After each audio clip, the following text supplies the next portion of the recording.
So if something is unforgivable, you made it real. And this is deep. I mean, we can't avoid this. This is the life's journey to forgive the illusion we believe were real. We all have special illusions. And we have evidence, like sexual abuse. We have the PTSD, it's like evidence reminding us that sin is real, Like we have other experiences, other stuff that we deal with, and we need to take it really to the root. We can't just say that, yeah, illusion, it's just illusion, if we still experience pain, There is a belief that it's not illusion then. But we can be willing, we can say, Spirit, show me, I don't know how to forgive this one. I don't know how to forgive this particular appearance, but I want to. That's the key. And to see, do you want to,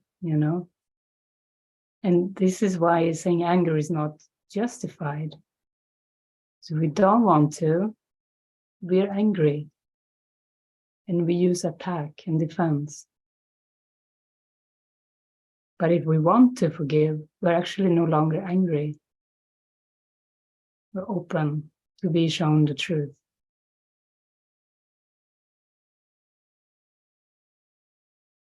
You must forgive God's Son entirely, or you will keep an image of yourself that is not whole, and will remain afraid to look within and find escape from every idol there. Salvation rests on faith. There cannot be some forms of guilt that you cannot forgive. And so there cannot be appearances that have replaced the truth about God's Son. Salvation rests on faith that there cannot be some forms of guilt that you cannot forgive. I think you can get in touch with that too. That's very beautiful. The faith that there isn't anything that you cannot forgive. That's the spark of truth inside. That's what you're invited to always be in touch with.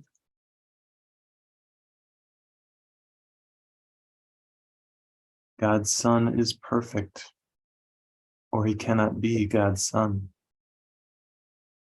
Nor will you know him if you think he does not merit the escape from guilt and all its consequences and its forms. So this is also another key line. If you think your brother is not worthy to escape guilt, then you don't know the Son of God. You cannot know the Son of God. And there is another line, of course, do I want to see my brother guiltless or sinless? He's saying, don't ask how to see your brother without his body, because there's another teaching in the course, I'm not a body. You don't have to ask, how can I see my brother without a body? No, ask instead, do I want to see him sinless? Do I want to see him sinless? Because this is the gateway to see, to not see appearances, to not focus on the body, on the persona. Do I want to see him sinless? I thank you, Father, for your perfect Son, and in his glory will I see my own. I want to talk more about this because this is important, Do I want to see my brother sinless? If you have that question in your mind all the time, you would never be tempted to speak behind somebody's back. You would never be tempted to seek out lies or fish for, I like the word fishing because that's what the ego does. It likes to fish for evidence of its beliefs. You would stop fishing if you would want to see your brother sinless.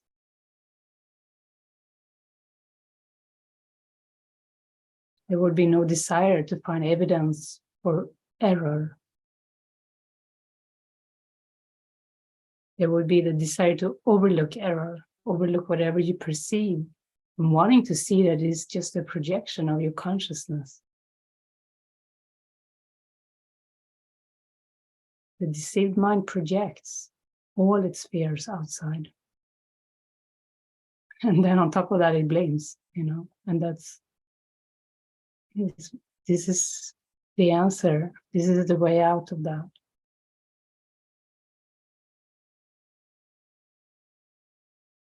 I thank you, Father, for your perfect Son, and in his glory will I see my own. Here is the joyful statement that there are no forms of evil that can overcome the will of God. The glad acknowledgement that guilt has not succeeded by your wish to make illusions real.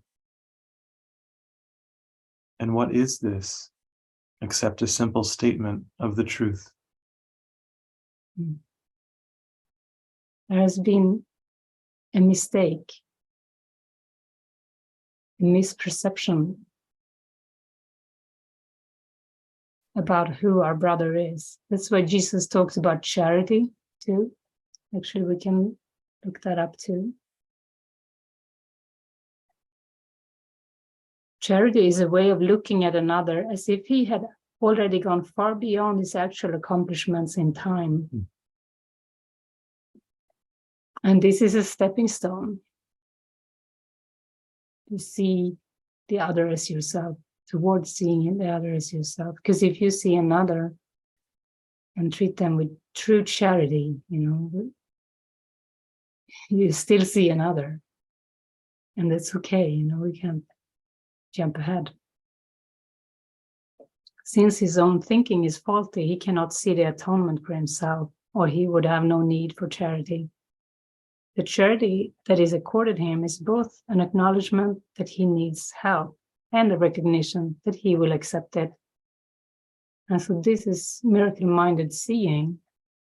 Know that your brother will accept the help, to see to allow the miracle in instead of concluding sin or error and establish it as real and then judge other people.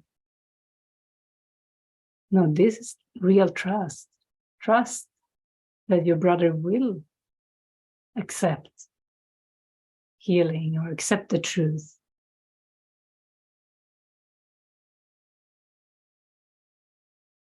The charity that is accorded him is both an acknowledgement that he needs help and the recognition that he will accept it. But this is what we need. This is what we need to practice. Overlooking error. I said before that only revelation transcends time. The miracle as an expression of charity can only shorten it. Only revelation transcends time. And the miracle can shorten time. And it can shorten time immensely. So your forgiveness is a superpower in your mind. A powerful tool beyond any other. Beyond the power of manifesting or, this power of thought. It is so popular to focus on. But forgiveness is truly your power tool.